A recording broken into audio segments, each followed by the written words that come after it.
हाँ जी, तो अपना चल रहा था पास्ट टेंस, और पास्ट टेंस में आज अपन बात करेंगे कौन से टेंस की?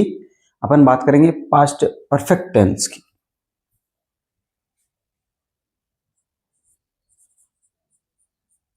पास्ट परफेक्ट,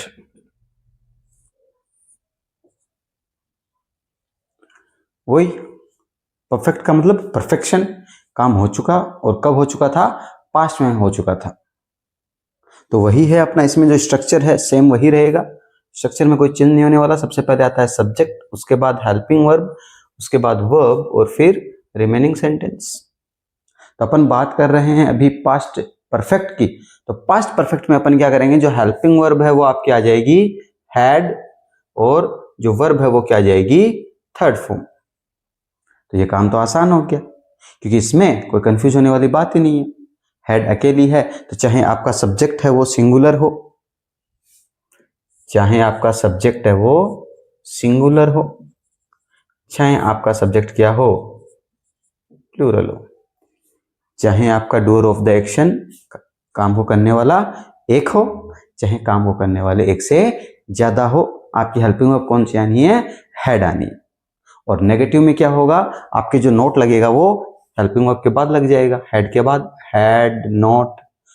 और जो इंट्रोगेटिव होंगे उसमें आपकी स्ट्रक्चर क्या हो जाएगी? उसमें आपका जो सेंटेंस है वो शुरू हो जाएगा किससे? हेड से। Head plus subject plus V3। क्यों? ऐसा ही है, सिंपल, जितना आप सिंपल पढ़ो। जैसे अब इसमें देखो, he had left the game, वह गेम छोड़ चुका था। या फिर they had join our party, वो हमारी पार्टी ज्वाइन कर चुके थे। या फिर हैड यू मेट हर, क्या आप उससे मिल चुके थे? तो तीनों कंडीशन है। देखो, he had left the game, they had joined our party, और हैड यू मेट हर। तो इससे कोई फर्क नहीं पड़ रहा है आपका सब्जेक्ट एक आ रहा है या एक से ज्यादा आ रहे हैं।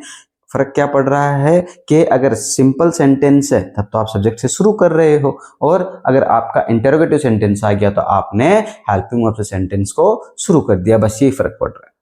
ओके, अब आगे देखिए, जैसे इसके जो फेमस एग्जांपल हैं दो, कौन से? एक तो ये, द ट्रेन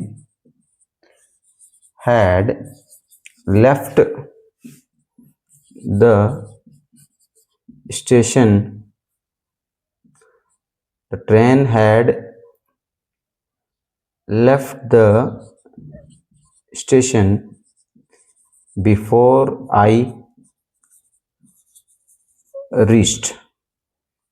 जो ट्रेन है वो स्टेशन, हेड लेफ्ट का मतलब छोड़ चुकी थी, जो ट्रेन है स्टेशन को छोड़ चुकी थी। कब छोड़ चुकी थी? बिफोर आई रीच, मेरे पहुंचने से पहले, यानी मैं जब वहां पे पहुंचा था उससे पहले जो ट्रेन है वो स्टेशन छोड़ के जा चुकी थी, काम है वो हो चुका था।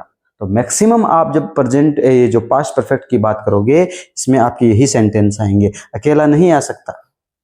अकेला क्यों नहीं आ सकता? अगर मान लो मैंने यहाँ पे आपको सिर्फ दे दिया लीव और ये हटा लिया, तो आप इस भी कर सकते हो, आप वोज भी कर सकते हो, कुछ भी कर सकते हो, है ना। लेकिन यहां पे क्या होगा? यहां पे आपको बिफोर और आफ्टर, एक सेंटेंस और देखो, जैसे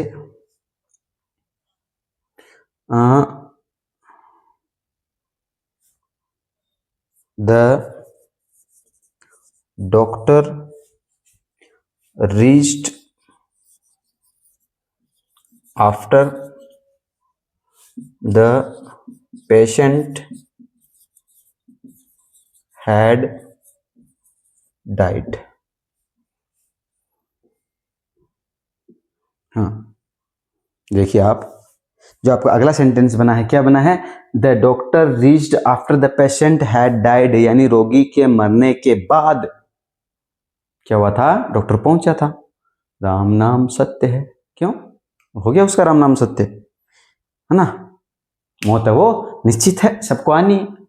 इसमें क्या हुआ कि डॉक्टर पहुंचा, लेकिन कब पहुंचा? उसके मरने के बाद। उसके जो प्राण पखेरु हैं वो उड़ चुके थे। तो यहाँ पे देखिए आप, the train had left the station before I reach, मेरे पहुंचने से पहले ट्रेन जा चुकी थी। और यहाँ पे बाद में है डॉक्टर वो पहुंचता है, किसके बाद में पहुंचता है? उसके प्राण जाने के बाद में, उसकी मृत्यु होने के बाद में, डेड होने के बाद में। तो एक चीज आप ध्यान रखना, जब भी अपन बिफोर काम में लेंगे तो बिफोर में क्या होगा? बिफोर का मतलब होता है पहले।